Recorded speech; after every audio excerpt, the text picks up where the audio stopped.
Thank you sir.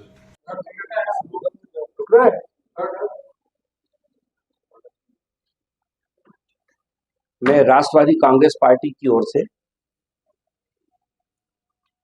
Jammu Kashmir में हमारे आदरणीय नेता अजीत दादा पवार, जो कि महाराष्ट्र के उप मुख्यमंत्री भी हैं और हमारे राष्ट्रीय अध्यक्ष हैं, हमारे राष्ट्रीय कार्यकारी अध्यक्ष आदरणीय प्रफुल्ल पटेल साहब, उन लोगों का संदेश लेके मैं यहाँ पर आया हूँ।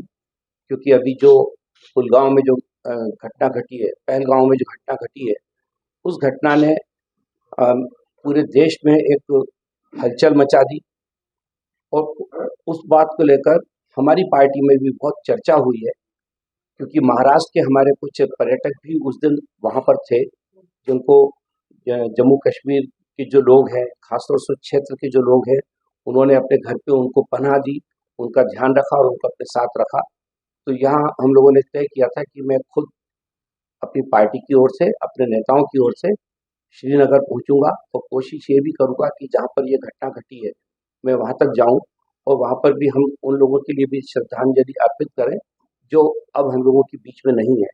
और ख़ासतौर से उस एरिया के लोगों को और कश्मीर के उन लोगों को मैं अपनी पार्टी की ओर से धन्यवाद दे सकूं, जिन्होंने हमारे महाराष्ट्र के लोगों को सुरक्षा दी और उनको अपने घर में पनाह दी। एक और जो बहुत अहम मुद्दा जिस पे हम लोगों ने सोचा है कि ये बात पूरे देश के सामने आना चाहिए कि जो घटना घटी उसकी जितनी निंदा की जाए उतना कम है। हम लोगों ने उनके लिए श्रद्धांजलि भी अर्पित की। दिल्ली में हम लोगों ने एक बहुत बड़ी रैली निकालकर कैंडल मार्च भी किया, एक बहुत बड़ी रैली निकालकर भी हम लोगों ने इस बात की निंदा की है कि इस प्रकार की घटनाएं नहीं घटनी चाहिए और इस पे हम जितना भी इसको कंडेम करें उतना कम है। लेकिन इसमें इस घटना के बाद भी इसमें एक आशा की किरण भी हम लोगों को दिखाई दी है और आशा की किरण ये है कि पहली बार जम्मू कश्मीर में हर नागरिक ने, यहाँ पे रहने वाले हर बाशिंदे ने पाकिस्तान के इस हरकतों को कंडेम किया है।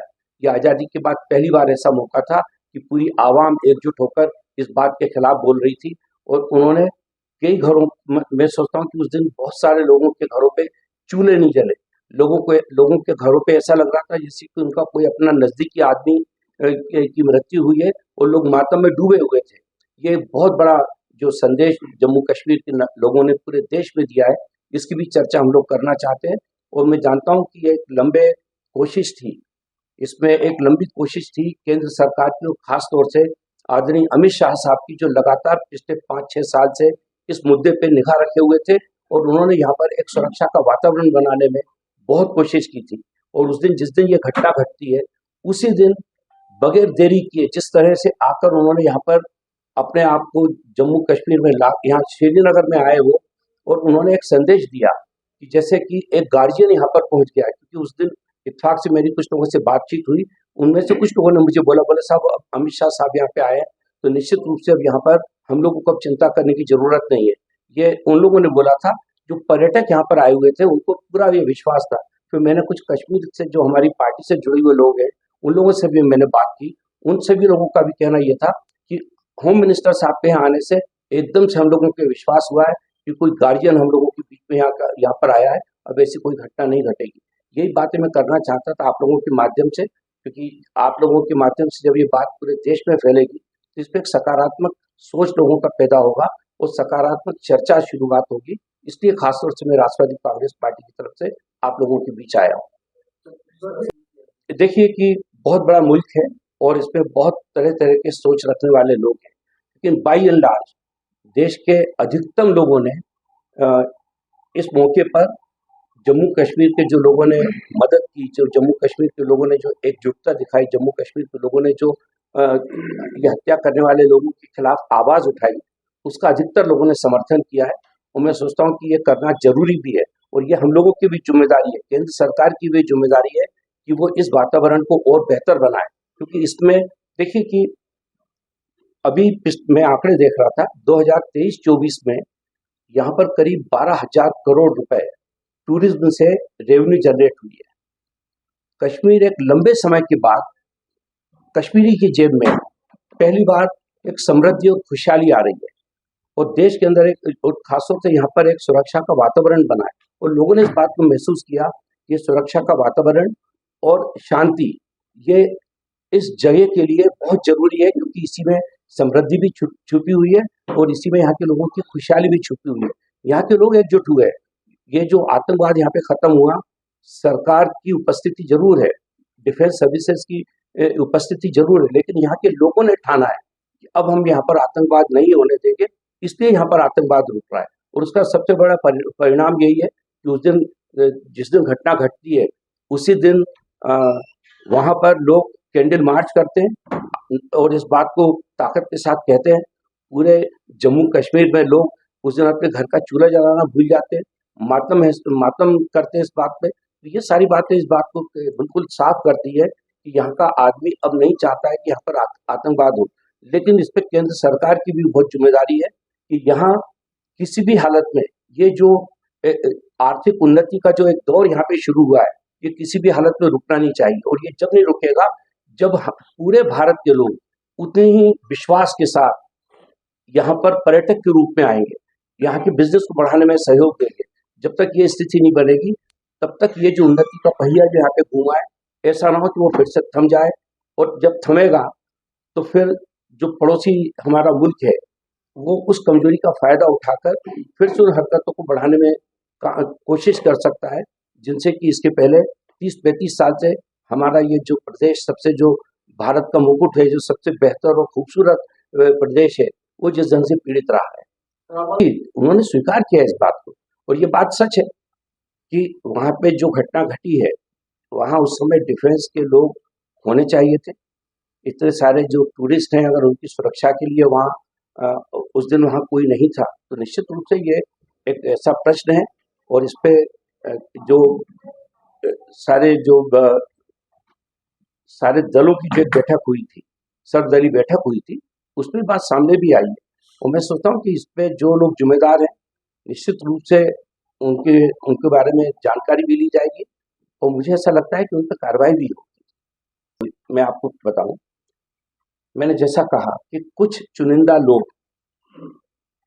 इस ढंग की जो हरकतें कर रहे हैं, उनको प्रशासन रोक रहा है। जैसे कि महाराष्ट्र में जितने कश्मीर के लोग वहां रहते हैं, उनको सुरक्षा देने का निर्देश महाराष्ट्र सरकार ने दिया है।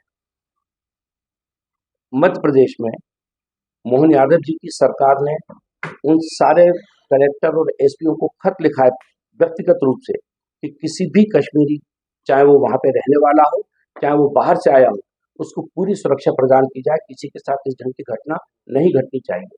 और दूसरे राज्य भी इस बात पे पूरी तौर से अपने अपने प्रशासन को इस बात के निर्देश दे रहे हैं कि ऐसी घटना नहीं घटनी चाहिए। लेकिन बहुत बड़ा देश है, 1 अरब 45 करोड़ लोगों का मुल्क है।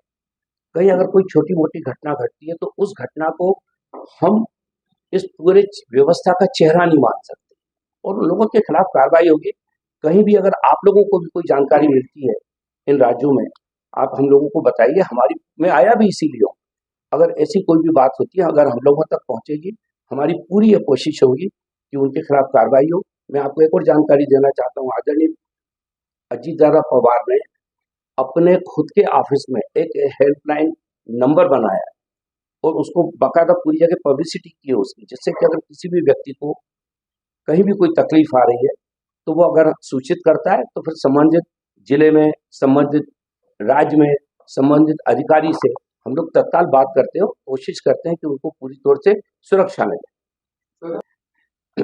मैं आपसे वही तो कहना चाहता हूँ, मैं आया भी इसीलिए हूँ। मैं पहले दिन से इस बात को जानता था कि यहाँ पे कोई भी आदमी असुरक्षित नहीं है। बिल्कुल ये बात सच्ची, जो घटना घटी है उससे लोगों को एकदम से झटका लगा। लेकिन चूंकि मैंने कश्मीर घूमा, मैं अभी जब चुनाव मेरी पार्टी को लड़वा रहा था, तो मैं करीब पिछले 1.5 साल से रेगुलर बेसिस से यहाँ आ रहा हूँ। मैंने इस बात को बहुत करीब से महसूस किया था कि यहाँ आदमी सुरक्षित है, और यहाँ के आवाम ने ये ठान लिया है कि अब हम इस कश्मीर की जमीन पे आतंकवाद को पैदा नहीं होने देंगे। ये मैंने खुद ने महसूस किया। लाल चौक पे मैंने देखा था उस दिन, 2023 की मैं बात बता रहा हूँ, उस दिन बहुत तेज बर्फ गिर रही थी। तो 3-4 दिन तक मैं लगातार कमरे में ही था। मुझे लगा कि क्यों ना बाहर निकल के थोड़ा खुली हवा में देखूं। रात को 10:30 बल्कि पौने 11 बजे की बात थी। मैं होटल हदूद में रुका हुआ था, वहां से निकल के जब मैं सड़क पे आया तो मैंने देखा बहुत सारे लोग वहां पे, लोकल लोग, स्थानीय लोग अपने बच्चों के साथ, अपने परिवार के साथ वहां पे तफरी कर रहे हैं।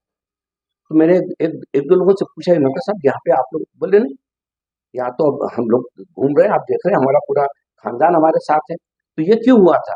क्योंकि उनको ये विश्वास था और उनको ये विश्वास है कि अब जम्मू कश्मीर में इस प्रकार की घटनाएं नहीं हो सकती।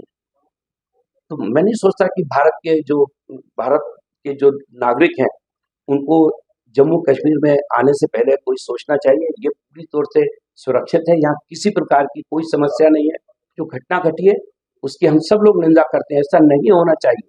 जो चूक हुई है वो भी नहीं होनी चाहिए थी, लेकिन इसके बावजूद भी जम्मू कश्मीर पूरी तौर से सुरक्षित है। यहाँ किसी को भी आने से 1 मिनट के लिए सोचना नहीं चाहिए। यही मैं आप लोगों के माध्यम से संदेश पूरे देश को देना चाहता हूँ।